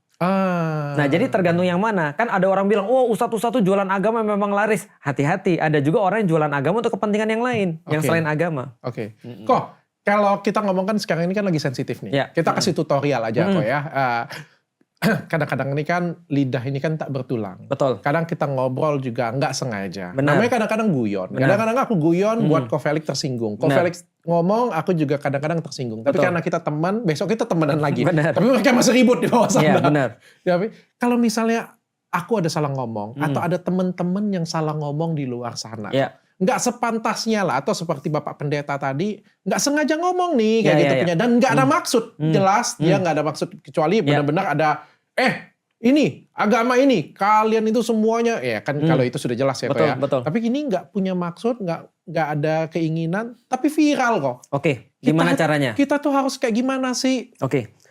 Pertama yang kita udah jelasin ketika Adam itu bersalah, dia langsung kemudian pertama berhenti dari kesalahannya. Yang kedua adalah menyesali kesalahannya. Yang ketiga, tidak mengulangi lagi ke depan. Maka itu yang pengen aku kasih saran juga kepada pendeta Gilbert ataupun siapapun yang kemudian melakukan itu. Pertama, janganlah pakai kata-kata gini. Saya minta maaf atas kegaduhan yang sudah terjadi. Itu tidak ikhlas. Karena dia minta maaf atas kegaduhan orang. Dia bukan minta maaf atas dirinya sendiri. Artinya apa? Dia pengen ngasih tahu orang bukan aku yang bikin masalah. Tapi udahlah kalau mau minta maaf cukup aja. Saya minta maaf atas yang lakukan. Atas apa yang saya lakukan. Itu yang pertama. Orang nangkep kok dok. Saya minta maaf atas apa yang saya lakukan. Semuanya berdasarkan ketidakfahaman saya. Yang perlu diketahui tidak ada niatan saya untuk menghina sama sekali. Niatan saya cuma untuk mengatakan kalau kamu sholat mbok ya lebih bagus misalnya. Atau dia gak mau ngomong gitu juga gak apa-apa. Saya minta maaf dan besok-besok doakan saya tidak mengulangi lagi. Kalau ada masukan-masukan silahkan. Nah itu yang terjadi. Nah itu insya Allah Dok, orang sudah dapat problemnya apa dan orang sudah dapat niatnya apa. Kalau ada orang yang masih mau memproses, itu haknya dia. Yang penting kita sudah bebas daripada hukuman sosial. Oke, itu dulu ya. Itu. Kalau hukuman legal Tuhan dulu, iya. Hukuman sosial, beres. Oke. Hukuman legal kan, ya hukuman legal lah Dok. Tapi kalau misalnya kok lebih ini lagi kok muncul kemarahan, namanya kok sensitif ya kak ya, sensitif. Ya. Kita harus cari kemana nih kok? Kita harus cari kemana? Apakah kan nggak semuanya ya? Kebetulan Pendeta Gilbert kenal Pak Yusuf Kalla. Iya betul, betul. Aku kenal Ustadz Felix, masih bisa aku telepon kan, kok bantuin aku kok kayak gitu. Aku lihat Pendeta Gilbert pernah main ke Habib Rizik. Iya, dekat. Mereka juga dekat. Betul. Artinya kan nggak semua orang kan punya koneksi tersebut. Aku juga pernah ketemu dengan Ustadz Holil, meskipun aku nggak dekat ya. Aku juga kenal dengan beberapa Ustadz. Artinya ya paling nggak aku masih bisa bergerak lah ya kayak gitu ya. Tapi kan nggak semuanya juga seperti aku yang aku aja levelnya masih rendah kayak gitu, punya masih anak SD gitu punya kan. Tapi di bawah aku kan masih banyak lagi kok yang nggak sengaja viral memicu kemarahan kayak gitu. Misalnya kayak apa ya? Stand up komedian di Lampung. Iya benar. Gitu ya. Sebenarnya dia mau minta maaf kayaknya, tapi nggak kenal siapa-siapa kayak gimana coba. Kayaknya di Indonesia ini kalau ada dekeng nggak bisa selamat kayaknya. Ya, kalau seandainya bagi orang-orang kayak gitu, yang logikanya gini, kalau orang-orang yang bisa buat masalah besar, berarti harusnya koneksinya juga banyak. Maka carilah koneksinya. Kalau nggak ada koneksinya, carilah kayak MUI. Minimal MUI pasti bisa membantu tuh. Karena kan tugas MUI. Soal datang ke MUI ya. Kan yang punya wewenang. Jadi kalau masalahnya ke Allah, ya langsung minta maaf ke Allah. Kalau masalahnya ke masyarakat, carilah kemudian lembaga-lembaga masyarakat. Bukan permasyarakat, lembaga-lembaga ormas lah ya. Datang ke MUI. Iya, MUI. Atau ke NU. Iya, atau NU, atau Muhammadiyah, atau mana. Nah kalau memang masalah legal ya berarti datangnya ke legal, ke polisi dan segala macam. Nah, jadi itu yang lebih bagus. Tapi aku yakin Dok, kalau sekarang kan namanya sosial media ya.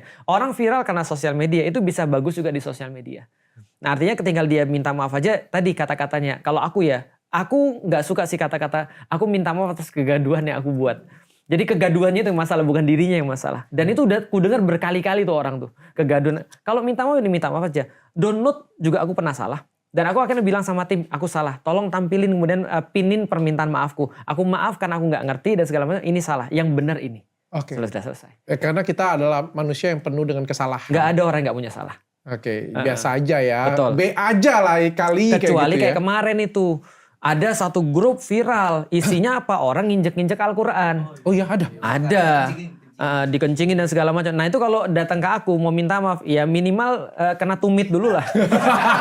Nah setelah itu minta maaf gak apa-apa. Iya kan? Minimal lah. Karena itu gak mungkin gak niat.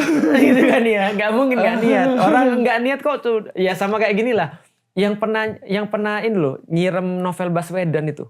Itu kan ketika itu bilang gak niat. Gak niat tapi udah micing kemudian kapan itu perginya. Kriminal sih menurutku. Nah, tapi kan Bedakan antara gak niat, gak sengaja dengan kriminal sih menurutku. Nah itu maksudku.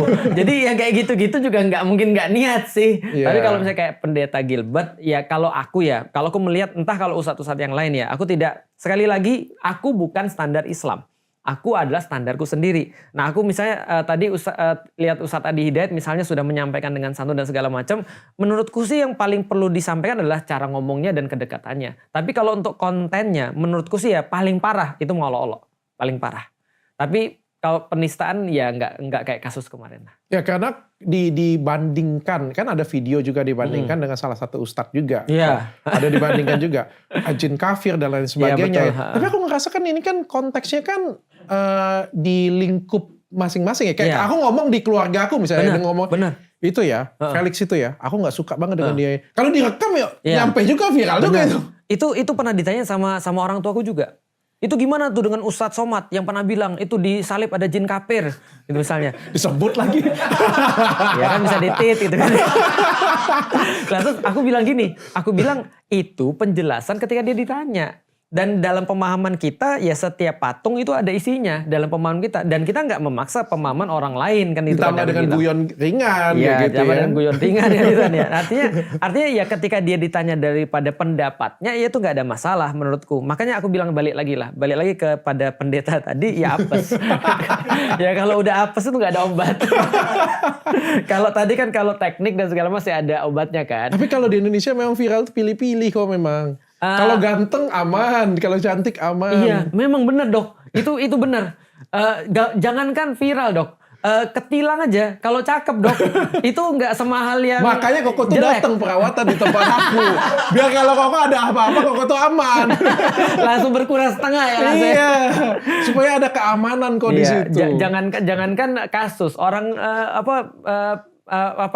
lowongan kerja aja ada berpenampilan menarik. Iya, justru itu. Makanya. Beauty privilege namanya. Betul. Makanya kalau orang ganteng seolah-olah dia less guilty. Makanya kan orang-orang kan ketika sampai ke pengadilan pakai kerudung. Gitu. Oke Kak, thank you Iya, Kak sudah siap. datang ke sini capek-capek abis Ya. umroh sudah Nggak datang mau ke lanjut sini. Syiah tadi kita 2 jam. Biar ada selanjutnya kok. Aku mau bahas tentang Syiah tadi, Iya. tentang kenapa, catat ya tim ya, ada catat lagi kenapa Islam itu baik, Muslim itu jelek ya, kurang baik lah kita ngomong ya. Sama yang ketiga nih aku pengen bahas lebih dalam tentang penistaan agama itu tolak ukurnya sampai di mana. Iya, kayaknya kalau penistaan agama kita udah pernah bahas ya. Kalau menurutku sih ada memang perkara-perkara sensitif yang secara hukum memang langsung ada. Contoh misalnya ya, menghina Nabi itu secara hukum langsung ada. Secara hukum, mohon maaf dok, itu hukumnya dibunuh. Wah, iya. Itu hukumnya langsung hukum gitu. apa nih? Hukum Islam? Hukum Islam. Bukan hukum negara kan? Bukan. Kecuali negaranya negara Islam. Iya. Nah artinya itu langsung ada hukumnya. Tapi kalau misalnya kayak tadi ya cuma ngomentarin sholat dan segala macam. Sebenarnya gini dok, orang ngomentarin sholat ya dok ya. Kalau orangnya lagi nggak siap nerima, itu pasti tersinggung. Orang ngomentarin zakat ya pasti tersinggung. Orang ngomentarin haji pasti tersinggung. Ngapain sih? Keliling-keliling. Tapi aku Kenapa nggak di Indonesia nanti aku aja? juga akan tetap seperti biasa ya kok ya. Aku akan berdiri di sisi yang bertanya dengan kritis ya kok ya. Betul. Terutama kayak penggunaan nama Muhammad sendiri, menggunakan nama Muhammad tapi minum alkohol, Betul. tapi giliran dikasih promo pada ribut. Tapi kita lanjut dia selanjutnya. Siap. Dan terakhir kita mau mengapresiasi pada teman-teman ya yang sudah banyak aku lihat membanjiri komentar ya. Pembahasan apa aja download, nanti download tuh ada masanya. Artinya kalau seandainya yang perlu kita lihat adalah dokter itu sudah memberikan ruang untuk itu. Nah, dan alhamdulillah bagus dok, ruangnya diapresiasi ternyata kan ya. Bahkan sampai setelah selesai acara. Nah, artinya ya mohon doanya aja pada teman-teman sekalian, itu yang terbaik. Dan sebagai umat muslim sekali lagi pembelajaran dari sini yang aku pengen adalah apa? Ya lebih taktis dan lebih berpikir tentang masa depan. Apa yang orang harapkan dari kita sebagai orang muslim untuk membantu agar orang tuh melihat Islam tuh bagus. Karena faktanya sekarang Islam tuh dinilai jelek gara-gara kita. Oke. Itu faktanya tuh. Paling enggak yang nonton download dulu membuat Iya. Islam itu jadi lebih baik. Itu dulu. Thank you Itu dulu. semuanya. Cukup